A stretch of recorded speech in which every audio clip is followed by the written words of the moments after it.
Salve medievais, sejam bem-vindos a mais um episódio do Medievalcast. Quando a gente pensa em William Wallace, a imagem que vem na cabeça é assim quase universal, né? Mel Gibson. Exato, Mel Gibson com o rosto pintado de azul, gritando "Liberdade!", aqueles discursos inflamados. Para muita gente, essa imagem do filme Coração Valente é história, é o que aconteceu. Sim, virou a imagem definitiva dele. E é por isso que hoje a gente vai fundo no artigo histórico que recebemos para tentar separar um pouco essa figura do cinema do homem de verdade.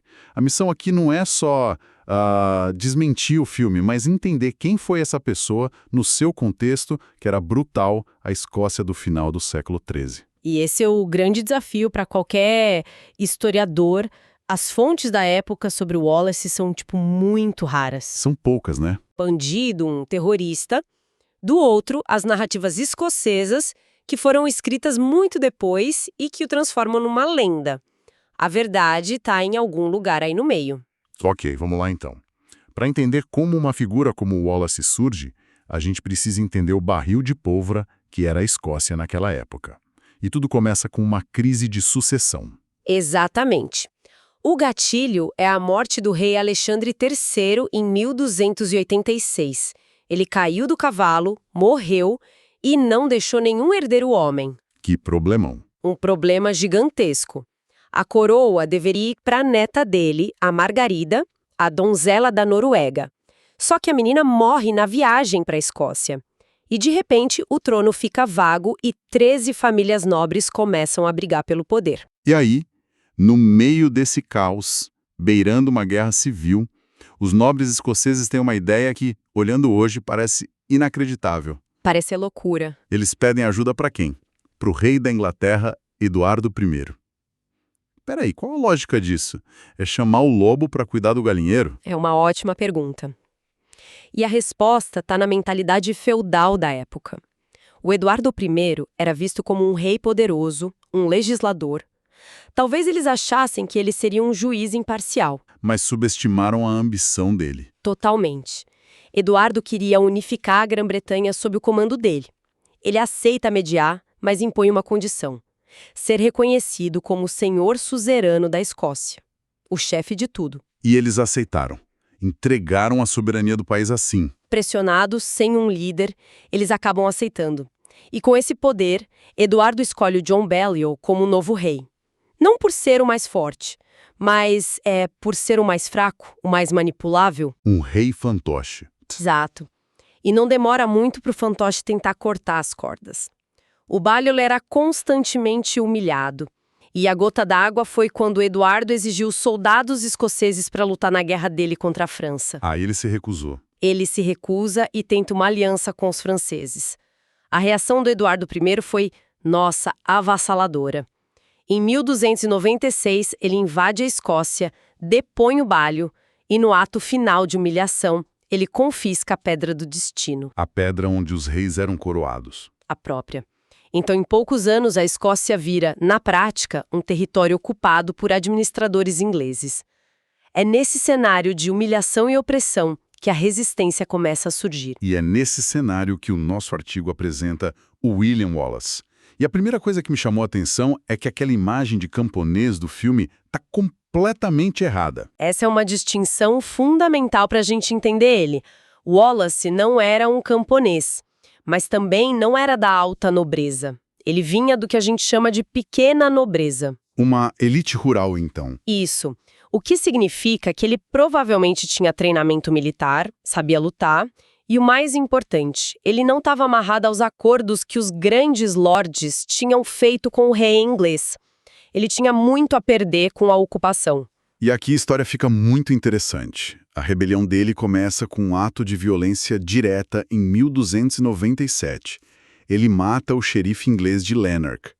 O artigo diz que aquela motivação romântica do filme, da vingança pela esposa, não tem comprovação. Não tem, não. A gente não sabe o motivo pessoal exato, mas o efeito político foi sísmico.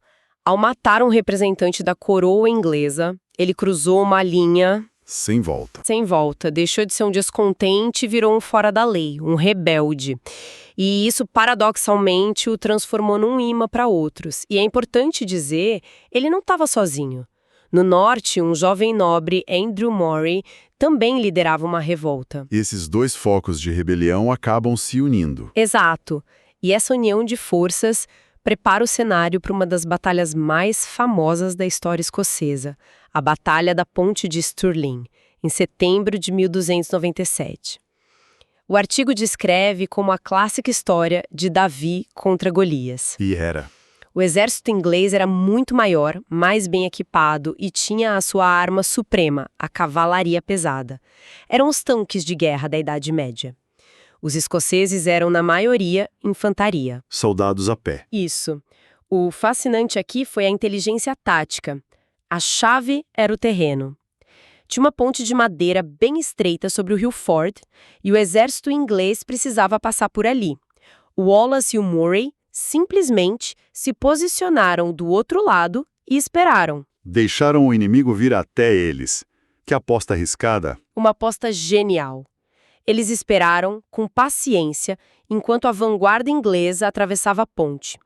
Quando uma parte do exército já estava do lado deles, presa num pântano, sem espaço para manobrar, eles atacaram. E aí entram as famosas formações, os Chiltrons. O artigo diz que isso foi decisivo. A analogia do porco-espinho humano é ótima. É perfeita. O Chiltron era uma formação circular, compacta, de soldados com lanças muito longas, todas apontadas para fora. Uma carga de cavalaria era inútil contra essa parede de aço. Os cavalos não avançavam. Simplesmente não iam. Em Stirling, os cavaleiros ingleses que atravessaram a ponte ficaram presos, foram massacrados. Muitos caíram no rio e se afogaram com o peso da armadura.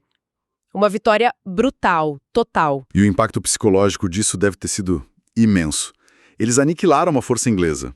Isso transforma o Wallace no líder da Escócia. Ele e o Andrew Murray, que infelizmente morreu por causa dos ferimentos da batalha, são nomeados guardiões da Escócia.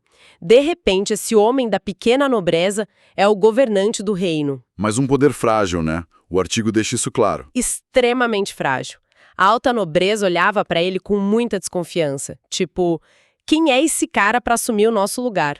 E claro, uma derrota como Stirling não ia ficar sem resposta. O Eduardo I não era de perdoar. De jeito nenhum. A vingança veio no ano seguinte, 1298. E dessa vez, o próprio rei veio liderando um exército gigantesco e ele traz uma inovação.